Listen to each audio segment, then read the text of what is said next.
Hello friends, मैं हूं गिरीश कुमार और आप सबका स्वागत करता हूं वान्या एजुकेशन फार्मेसी में। तो आज हम पढ़ने जा रहे हैं इंडस्ट्रियल फार्मेसी फर्स्ट। और आज की हमारी जो यूनिट है वो यूनिट सेकंड है और इसके अंदर हम देखेंगे टैबलेट। इसका इंट्रोडक्शन देखेंगे, इसके एडवांटेज, डिसएडवांटेज और आइडियल प्रॉपर्टी ऑफ टैबलेट्स के देखेंगे कि मतलब कौन कौन सी प्रॉपर्टी होनी चाहिए टैबलेट के लिए। देखो, सबसे पहले बात करते हैं कि टैबलेट होता क्या है। Tablet are the compressed solid unit dosage form which contain medicament with और विदाउट एक्सिपिएंट। मतलब टैबलेट क्या है, एक्सिपिएंट और मेडिकामेंट को जब मिक्स करके उसको कंप्रेस किया जाता है और उसको सॉलिड डोज फॉर्म में कन्वर्ट किया जाता है तो क्या है, टैबलेट का फॉर्मेशन होता है। ये देखिए, बात करते हैं एपीआई या मेडिकामेंट। एपीआई और मेडिकामेंट ले लिया और उसके साथ हमने क्या मिला लिया, एक्सिपिएंट को मिक्स कर लिया, उसको हमने मशीन के अंदर यानी एक टूल्स के अंदर कंप्रेस कर लिया। ये मशीन है, इसके टूल्स के अंदर हमने कंप्रेस कर दिया और क्या, सॉलिड फॉर्म में कन्वर्ट हो गई। कंप्रेस करने के बाद एक सॉलिड फॉर्म में कन्वर्ट हो गई और ये जो बन गई जो अपना ड्रग, वो उसको बोलेंगे टैबलेट। अब बात करते हैं, देखिए, tablet are present in different different shape and size such circular, flat, biconvex etcetera. अब बात की जाए टैबलेट की साइज़ की, तो देखिए टैबलेट अलग अलग साइज़ और शेप का हो सकता है। देखिए, सर्कुलर हो सकता है, कॉन्वेक्स हो सकता है, बाय कॉन्वेक्स हो सकता है, फ्लैट हो सकता है। ठीक, अब बात करते हैं एडवांटेज और डिसएडवांटेज ऑफ टैबलेट। मतलब टैबलेट के क्या क्या एडवांटेज हैं और क्या क्या डिसएडवांटेज है टैबलेट को। अब बात करते हैं, देखिए एडवांटेज ऑफ टैबलेट की बात करते हैं तो सिंपलेस्ट ओरल डोजेस फॉर्म, मतलब कि हम उसको ओरली ले सकते हैं। ठीक है, अब इस टैबलेट की बात करें तो देखिए आज का जो प्रेजेंट टाइम है उसमें क्या है, सबसे ज़्यादा यूज होने वाली ड्रग है जो टैबलेट है। क्योंकि जब भी हम डॉक्टर के पास या फिर किसी भी मेडिकल पे जाते हैं तो वो हमने प्रीफर करता है टैबलेट। हम भले ही कोई भी डिजीज़ हो, किसी भी बीमारी से हम ग्रस्त हो, जब भी हम जाएंगे डॉक्टर के पास तो वो अपने को प्रिस्क्राइब क्या करेगा, टैबलेट करेगा। ठीक है, अब बात करते हैं advantage. Simplest oral doses form, हम ओरली उसको ले सकते हैं।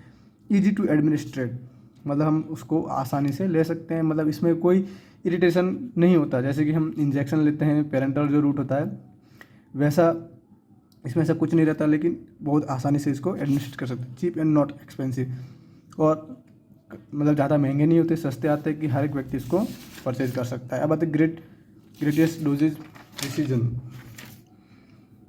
Unpleasant and bitter taste can be mask by the sugar coating. अब बात की जाए तो जो टैबलेट होती है उसके ऊपर हम शुगर कोटिंग कर सकते हैं। यदि उसका जो बीटर टेस्ट है तो हम उसके ऊपर शुगर कोटिंग करके उसके टेस्ट को मास्क कर सकते हैं। बात करें, देखिए हमारे पास ये टैबलेट है जिसमें मेडिकामेंट प्लस और एक्सिपिएंट मिले हुए हैं। अगर इसका टेस्ट बीटर है तो हम इसके ऊपर शुगर की कोटिंग कर देंगे। शुगर की कोटिंग कर देंगे तो क्या करेगा, जो इसका जो बीटर टेस्ट है वो क्या हो जाएगा, स्टॉप हो जाएगा इस शुगर कोटिंग के कारण। तो हम इस प्रकार उसके जो टेस्ट है उसको चेंज कर सकते हैं। Light in weight, easy to transport, मतलब ये काफ़ी ज़्यादा हल्की होती है, इसलिए हम एक जगह से दूसरी जगह आसानी से ले जा सकते हैं। Physical and chemically stable, physical और केमिकली काफ़ी ज़्यादा स्टेबल होती है। Sustained release product is possible to enteric coating, जो एंटेरिक कोटिंग वाले सब्सटेंस वो सस्टेंस रिलीज वाले टैबलेट होती है। अब बात करते हैं डिसएडवांटेज, क्योंकि हर एक चीज़, यदि कोई चीज़ किसी वे से अच्छी है तो उसके कुछ एक नुकसान भी हो सकते हैं। तो मतलब डिसएडवांटेज, मतलब क्या क्या ऐसे डिसएडवांटेज हैं टैबलेट के लेने के। अब बात करते हैं, देखिए जो यंग लोग हैं वो तो टैबलेट को आसानी से ले लेंगे, लेकिन जो बात छोटे बच्चों की बात कर दी जाए, क्योंकि उसका बहुत सारे टैबलेट होते हैं जिसका टेस्ट चेंज नहीं हो पाता, बीटा टेस्ट होता है, थोड़ा कड़वा सा लगता है, जिसके कारण बच्चे उसको लेने में आनाकानी करते हैं। तो इसकी बात करते हैं, infant, children and elder person are not easy to administrate. ठीक है, अब बात करें नॉट यूजफुल अनकॉन्शियस पेशेंट। अब बात करते हैं जो बेहोशी की कंडीशन में, क्योंकि जो ये टैबलेट है वो ओरली एडमिनिस्ट्रेट की जाती है, तो इसलिए बेहोशी की कंडीशन में किसी भी पेशेंट को ये वाली टैबलेट नहीं दे सकते। Not useful for the unconscious patient. ठीक, अब बात करते हैं not use in the emergency slow action, क्योंकि जब इसको हम ओरली लेंगे, जब कोई ड्रग हम ओरली लेंगे तो क्या करेगा, वो अपने स्टोमक में जाएगा, स्टोमक में क्या होगा, एब्जॉर्ब होगा, स्टोमक में ऑब्जर्व होने के बाद वो क्या होगा, ब्लड में जाएगा, और इस सब में क्या होता है, टाइम टाइम चाहिए होता है। इसलिए क्या होता है, ये बहुत जल्दी एक्शन शो नहीं करती। जैसे कि इसकी कंपेयर में हम बात कर रहे हैं पेरेंटल प्रोडक्ट की, तो क्या करेगा वो सीधा हम ब्लड वेजल के अंदर हम इंजेक्ट करेंगे तो जो एब्जॉर्प्शन का जो टाइम था वो क्या हो जाएगा, स्टॉप हो जाएगा। ठीक है, तो इसमें इसकी बस एक डिसएडवांटेज ये भी हो गया कि जब हमको तुरंत एक्शन चाहिए होता है, उस कंडीशन में हम टैबलेट का यूज नहीं कर सकते।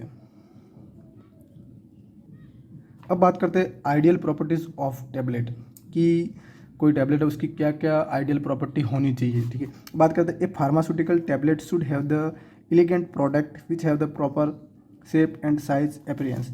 मतलब कि जो टैबलेट है वो दिखने में काफ़ी ज़्यादा अच्छी होनी चाहिए। यदि वो, जैसे कि कोई भी बात होता है, जब भी हम खाना वाना खाते हैं, यदि वो खाना दिखने में ही अच्छा नहीं होगा तो हम खाने की इच्छा नहीं होगी। वही वाली बात है कि यदि टैबलेट अच्छी होगी तो हम उस ईजी टू ले पाएंगे। इसलिए एलिगेंट मतलब दिखने में अच्छी खासी होनी चाहिए, उसका शेप और साइज़ फिक्स होना चाहिए। ठीक है, जो प्रॉपर शेप और साइज़ होना चाहिए उसका। Tablet should be free from any defect like chips, cracks, discolourisation and contamination. मतलब कि टैबलेट के अंदर कोई भी डिफेक्ट नहीं होना चाहिए, मतलब उसके अंदर कोई भी माइक्रोब्स कंटामिनेट नहीं होना चाहिए, डिस्कलराइजेशन नहीं होना चाहिए। Tablet should have the sufficient strength to withstand mechanical shock during the production, packaging, shipping and dispensing. अब ये कहना चाहिए जो स्ट्रेंथ है वो, मतलब कि जो टैबलेट जब पैकिंग होगी, शिपिंग होगी, डिस्पेंसिंग होगी, तो टैबलेट में कोई भी डिफेक्ट नहीं आना चाहिए, मैकेनिकल स्टॉक नहीं होना चाहिए। Tablet must be the uniform in weight and drug content. Tablet की बात करें जब, क्योंकि जब भी टैबलेट का हम बात करेंगे, टैबलेट जब सिर्फ एक टैबलेट तो बनाएंगे नहीं, हम बनाएंगे बहुत सारी बल्क में टैबलेट। तो जब जितनी सारी टैबलेट बन रही है तो प्रत्येक टैबलेट के अंदर उसका जो मेडिकामेंट है और एक्सिपिएंट है वो फिक्स होना चाहिए। जैसे कि एक टैबलेट में, जैसे कि हम बात करें डोलो 650 की, उसके पास उसकी 10 टैबलेट हमारे पास हैं। तो जो फर्स्ट वाली टैबलेट के अंदर जितना मेडिकामेंट प्रेजेंट है और एक्सिपिएंट प्रेजेंट है, वो ही 10वें नंबर की टैबलेट में भी उतना ही मेडिकामेंट और एक्सिपिएंट प्रेजेंट होना चाहिए।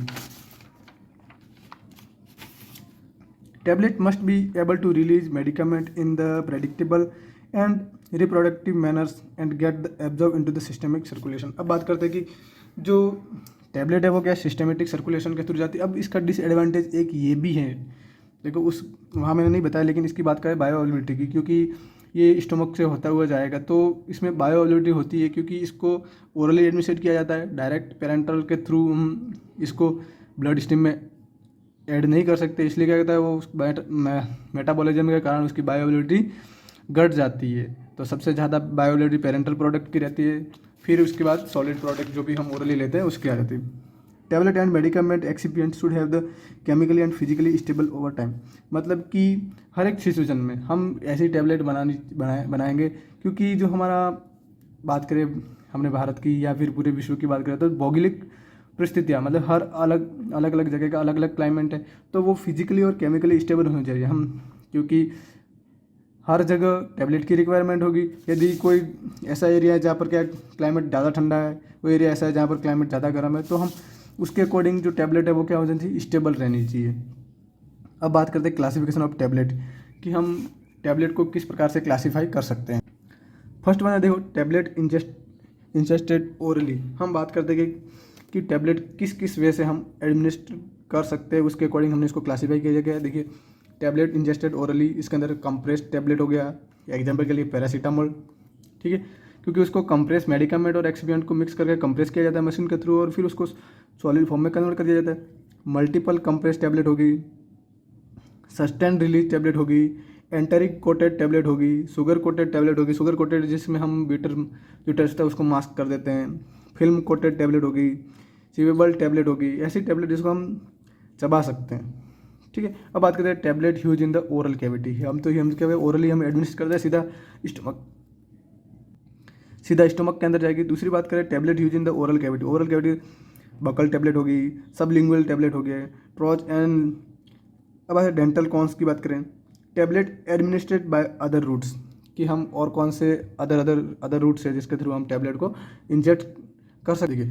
कौन कौन से अदर रूट है, इम्प्लांटेशन टैबलेट हो गया और वेजाइनल टैबलेट हो गया। अब tablet use in the prepare solution. अब बात करते हैं टैबलेट इंजेस्टेड ओरली या फिर अदर जो भी वे है जिसके थ्रू हम इसको एडमिनिस्ट्रेट करते हैं, या फिर बकल कैविटी के थ्रू, इन सब की डिटेल स्टडी करेंगे नेक्स्ट लेक्चर के अंदर। तो जल्दी मिलेंगे नेक्स्ट लेक्चर के अंदर। तो प्लीज़ वीडियो को लाइक शेयर और सब्सक्राइब जरूर कीजिएगा।